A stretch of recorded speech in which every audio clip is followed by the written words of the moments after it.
ಎಲ್ರಿಗೂ ನಮಸ್ತೆ. Welcome to my YouTube channel. ಇವತ್ತಿನ ರೆಸಿಪಿ ಪಾಲಕ್ ಪುಲಾವ್ ರೆಸಿಪಿ. ಈ ರೆಸಿಪಿ ಅಂತೂ ಲಂಚ್ ಬಾಕ್ಸ್ಗಳಿಗೆ ಹೇಳಿ ಮಾಡಿಸಿದಂತಹ ರೆಸಿಪಿ ಅಂತಲೇ ಹೇಳ್ಬೋದು. ಅದರಲ್ಲೂ ಮಕ್ಕಳ ಲಂಚ್ ಬಾಕ್ಸ್ಗೆ ಹೆಲ್ದಿ ರೆಸಿಪಿ ಅಂತಲೇ ಹೇಳ್ಬೋದು.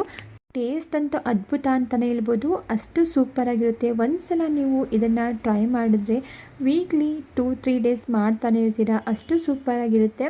ಬನ್ನಿ ಈ ಪಾಲಕ್ ಪುಲಾವ್ನ ಯಾವ ರೀತಿ ಮಾಡೋದು ಅಂತ ನೋಡೋಣ. ಪಾಲಕ್ ಪುಲಾವ್ನ ಮಾಡೋದಕ್ಕೆ ನಾನಿಲ್ಲಿ ಮೊದಲು 1 ಕಪ್ಗೆ 100 ಗ್ರಾಮ್ ಆಗೋಷ್ಟು ನಾನಿಲ್ಲಿ ಸೋಯಾನ ಸೇರಿಸ್ಕೊಳ್ತಾ ಇದ್ದೀನಿ. ನೆಕ್ಸ್ಟ್ ನಾನಿಲ್ಲಿ ಸೋಯಾ ಮುಳುಗುವಷ್ಟು ಬಿಸಿ ನೀರನ್ನು ಸೇರಿಸ್ಕೊಂಡು ಒಂದು 4-5 ನಿಮಿಷ ಇದನ್ನು ಮುಚ್ಚಿಡ್ತಾ ಇದ್ದೀನಿ. ಈಗ 4-5 ನಿಮಿಷ ಆಗಿದೆ. ಸೋಯಾ ಕೂಡ ಚೆನ್ನಾಗಿ ನೆಂದಿದೆ. ಈಗ ಇದನ್ನು ನೀರಿಂದ ಸಪ್ರೇಟ್ ಮಾಡಿ ಒಂದು ಬೌಲ್ಗೆ ಸೇರಿಸ್ಕೊಂಡು ಪಕ್ಕಕ್ಕೆ ಇಟ್ಕೊಳ್ತಾ ಇದ್ದೀನಿ. ನೆಕ್ಸ್ಟ್ ನಾನಿಲ್ಲಿ ಒಂದು ಪ್ಯಾನಲ್ಲಿ ಅರ್ಧ ಲೀಟ್ರಷ್ಟು ನೀರನ್ನು ಸೇರಿಸಿ ನೀರನ್ನು ಬಿಸಿಯಾಗಲಿಕ್ಕೆ ಬಿಡ್ತಾ ಇದ್ದೀನಿ. ನೀರು ಕೂಡ ಬಿಸಿಯಾಗಿದೆ, ನೀವಿಲ್ಲಿ ನೋಡ್ಬೋದು. ಇದಕ್ಕೆ ನಾನು ವಾಶ್ ಮಾಡಿ ಇಟ್ಕೊಂಡಿರುವಂತಹ ದೊಡ್ಡ ಕಟ್ನಲ್ಲಿ ಅರ್ಧ ಕಟ್ನಷ್ಟು ನಾನಿಲ್ಲಿ ಪಾಲಕ್ ಸೊಪ್ಪನ್ನು ಕ್ಲೀನ್ ಮಾಡಿ ಸೇರಿಸ್ಕೊಳ್ತಾ ಇದ್ದೀನಿ.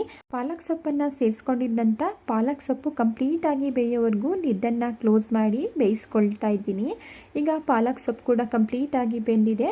ಈಗ ಇದನ್ನು ತೆಗೆದು ಒಂದು ಪ್ಲೇಟ್ಗೆ ಸೇರಿಸ್ಕೊಂಡು ಇದಕ್ಕೆ ತಣ್ಣೀರನ್ನು ಸೇರಿಸಿ ಮತ್ತು ಅದರಿಂದ ಪ್ಲೇಟ್ಗೆ ತೆಗೆದಿಟ್ಕೊಳ್ತಾ ಇದ್ದೀನಿ. ನೆಕ್ಸ್ಟ್ ನಾನಿಲ್ಲಿ ಒಂದು ಕುಕ್ಕರ್ನ ಇಟ್ಕೊಂಡಿದ್ದೀನಿ. ಕುಕ್ಕರ್ ಬಿಸಿಯಾಗಿದ್ದ ನಂತರ ಇದಕ್ಕೆ 2-3 ಟೇಬಲ್ ಸ್ಪೂನಷ್ಟು ಎಣ್ಣೆನ ಸೇರಿಸ್ಕೊಳ್ತಾ ಇದ್ದೀನಿ. ಎಣ್ಣೆ ಬಿಸಿಯಾಗಿದ್ದ ನಂತರ ಇದಕ್ಕೆ ಗರಂ ಮಸಾಲ ಸ್ಪೈಸಸ್ನ ಸೇರಿಸ್ಕೊಳ್ತಾ ಇದ್ದೀನಿ. ಗರಂ ಮಸಾಲ ಸ್ಪೈಸಸ್ನ ಸೇರಿಸ್ಕೊಂಡಿದ್ದ ನಂತರ ಈ ರೀತಿ ಸ್ಲೈಸ್ ಆಗಿ ಕಟ್ ಮಾಡಿಟ್ಕೊಂಡಿರುವಂತಹ 2 ಈರುಳ್ಳಿನ ಸೇರಿಸ್ಕೊಳ್ತಾ ಇದ್ದೀನಿ. ಈರುಳ್ಳಿನ ಸೇರಿಸ್ಕೊಂಡಿದ್ದ ನಂತರ ಈರುಳ್ಳಿ ಸ್ವಲ್ಪ ಕಲರ್ ಚೇಂಜ್ ಆಗೋವರೆಗೂ ಇದನ್ನು ಫ್ರೈ ಮಾಡ್ಕೋಬೇಕಾಗುತ್ತೆ. ಒಂದು 2-3 ನಿಮಿಷ ಫ್ರೈ ಮಾಡಿಕೊಂಡ್ರೆ ಸಾಕು. ಅಂತ ಇದಕ್ಕೆ ಸಣ್ಣದಾಗಿ ಕಟ್ ಮಾಡಿಟ್ಕೊಂಡಿರುವಂತಹ 2 ಟೊಮೊಟೊ ಹಣ್ಣನ್ನು ಸೇರಿಸ್ಕೊಳ್ತಾ ಇದ್ದೀನಿ. ಇದ್ರ ಜೊತೆಗೆ ನಾನಿಲ್ಲಿ ವೆಜಿಟೇಬಲ್ಸ್ನು ಸಹ ಸೇರಿಸ್ಕೊಳ್ತಾ ಇದ್ದೀನಿ. 1 ಕಪ್ನಷ್ಟು ಗೆಡ್ಡೆಕೋಸು ಅಥವಾ ನವಿಲುಕೋಸು, 1 ಕಪ್ನಷ್ಟು ಕ್ಯಾರೆಟ್, ಹಾಗೆ 1 ಕಪ್ನಷ್ಟು ಬೀನ್ಸ್, ಹಾಗೆ 1 ಕಪ್ನಷ್ಟು ನೆನೆಸಿಟ್ಕೊಂಡಿರುವಂತಹ ಬಟಾಣಿನ ಸೇರಿಸ್ಕೊಳ್ತಾ ಇದ್ದೀನಿ. ಜೊತೆಗೆ ಸ್ವಲ್ಪ ಅರಿಶಿಣದ ಪುಡಿ ಹಾಗೆ ರುಚಿಗೆ ತಕ್ಕಷ್ಟು ಉಪ್ಪನ್ನು ನಾನು ಈಗಲೇ ಸೇರಿಸ್ಕೊಳ್ತಾ ಇದ್ದೀನಿ. ಈ ರೀತಿ ಉಪ್ಪನ್ನು ವೆಜಿಟೇಬಲ್ಸ್ಗೆ ಸೇರಿಸ್ಕೊಳ್ಳೋದ್ರಿಂದ ವೆಜಿಟೇಬಲ್ ಕೂಡ ತುಂಬಾ ಬೇಗ ಫ್ರೈ ಆಗುತ್ತೆ. ವೆಜಿಟೇಬಲ್ಸ್ನ ಸೇರಿಸಿದ ನಂತರ ಮಿಕ್ಸ್ ಮಾಡಿಕೊಂಡು ಇದನ್ನು 3-4 ನಿಮಿಷ ಫ್ರೈ ಆಗಲಿಕ್ಕೆ ಬಿಡೋಣ. ಅಷ್ಟರಲ್ಲಿ ನಾವು ಪುಲಾವ್ಗೆ ಬೇಕಾಗಿರುವಂತಹ ಒಂದು ಮಸಾಲೆನ ರೆಡಿ ಮಾಡ್ಕೊಳ್ಳೋಣ. ಮಸಾಲೆನ ರೆಡಿ ಮಾಡ್ಕೊಳ್ಳೋದಕ್ಕೆ ನಾನಿಲ್ಲಿ ಒಂದು ಮಿಕ್ಸರ್ ಜಾರ್ಗೆ 4 ಹಸಿಮೆಣಸಿನ್ಕಾಯಿನ ಸೇರಿಸ್ಕೊಳ್ತಾ ಇದ್ದೀನಿ. ಇದ್ರ ಜೊತೆಗೆ ಇಂಚಷ್ಟು ಶುಂಠಿ, 1 ಗೆಡ್ಡೆ ಬೆಳ್ಳುಳ್ಳಿ, ಹಾಗೆ ಅರ್ಧ ಈರುಳ್ಳಿ, ಸ್ವಲ್ಪ ಕೊತ್ತಂಬರಿ ಸೊಪ್ಪು, ಸ್ವಲ್ಪ ಪುದೀನ ಸೊಪ್ಪು, ಹಾಗೆ ನಾವು ತಣ್ಣೀರಲ್ಲಿ ಸೇರಿಸಿಟ್ಕೊಂಡಿರುವಂತಹ ಪಾಲಕ್ ಸೊಪ್ಪನ್ನ ಸೇರಿಸಿ ಇದನ್ನು ರುಬ್ಬಲಿಕ್ಕೆ ಅವಶ್ಯಕತೆ ಇರೋಷ್ಟು ನೀರನ್ನು ಸೇರಿಸಿ ನೈಸಾಗಿ ಇದನ್ನು ಗ್ರೈಂಡ್ ಮಾಡ್ಕೊಳ್ತಾ ಇದ್ದೀನಿ. ನೀರನ್ನು ನೋಡಿಕೊಂಡು ಸೇರಿಸ್ಕೊಳ್ಳಿ. ಪಾಲಕ್ ಸೊಪ್ಪಿನಲ್ಲಿ ಆಲ್ರೆಡಿ ನೀರಾಂಶ ಇರೋದ್ರಿಂದ ಸ್ವಲ್ಪ ನೀರನ್ನು ಸೇರಿಸ್ಕೊಂಡ್ರೆ ಸಾಕು. ನೋಡಿ, ನಾನಿಲ್ಲಿ ಈ ರೀತಿ ನೈಸಾಗಿ ಪೇಸ್ಟ್ ಮಾಡಿಕೊಂಡು ಪಕ್ಕಕ್ಕೆ ಇಟ್ಕೊಳ್ತಾ ಇದ್ದೀನಿ. ಅಷ್ಟರಲ್ಲಿ ನಾವು ಈ ಕಡೆ ಫ್ರೈ ಆಗಲಿಕ್ಕೆ ಇಟ್ಟಿರುವಂತಹ ವೆಜಿಟೇಬಲ್ ಕೂಡ 4-5 ನಿಮಿಷ ಫ್ರೈ ಮಾಡ್ಕೊಂಡಿದ್ದೀನಿ. ನಂತರ ಇದಕ್ಕೆ ನಾವು ಗ್ರೈಂಡ್ ಮಾಡಿ ಇಟ್ಕೊಂಡಿರುವಂತಹ ಮಸಾಲ ಪೇಸ್ಟ್ನ ಸೇರಿಸ್ಕೊಳ್ತಾ ಇದ್ದೀನಿ. ಮಸಾಲ ಪೇಸ್ಟ್ನ ಸೇರಿಸಿದ ನಂತರ ಒಮ್ಮೆ ಇದನ್ನು ನೀಟಾಗಿ ಮಿಕ್ಸ್ ಮಾಡಿಕೊಂಡು ಮಸಾಲೆ ಸ್ವಲ್ಪ ಎಣ್ಣೆ ಬಿಡಬೇಕು. ಮಸಾಲೆಯಲ್ಲಿರುವಂತಹ ನೀರೆಲ್ಲ ಸ್ವಲ್ಪ ಡ್ರೈ ಆಗಬೇಕು. ಅಲ್ಲಿವರೆಗೂ ಇದನ್ನು ಲಿಡ್ಡನ್ನು ಕ್ಲೋಸ್ ಮಾಡಿ ಮಧ್ಯದಲ್ಲಿ ತಿರುಗಿಸ್ಕೊಳ್ತಾ ಫ್ರೈ ಮಾಡ್ಕೊಳ್ಳೋಣ. ಸೊ ಈಗ ನೀವೇ ಇಲ್ಲಿ ನೋಡ್ಬೋದು, ಮಸಾಲೆ ಕೂಡ ಚೆನ್ನಾಗಿ ಬೆಂದು ಎಣ್ಣೆ ಬಿಟ್ಕೊಂಡಿದೆ. ನೀರು ಸಹ ಸ್ವಲ್ಪ ಡ್ರೈ ಆಗಿದೆ. ಒಮ್ಮೆ ಇದನ್ನು ನೀಟಾಗಿ ಮಿಕ್ಸ್ ಮಾಡ್ಕೊಳ್ತಾ ಇದ್ದೀನಿ.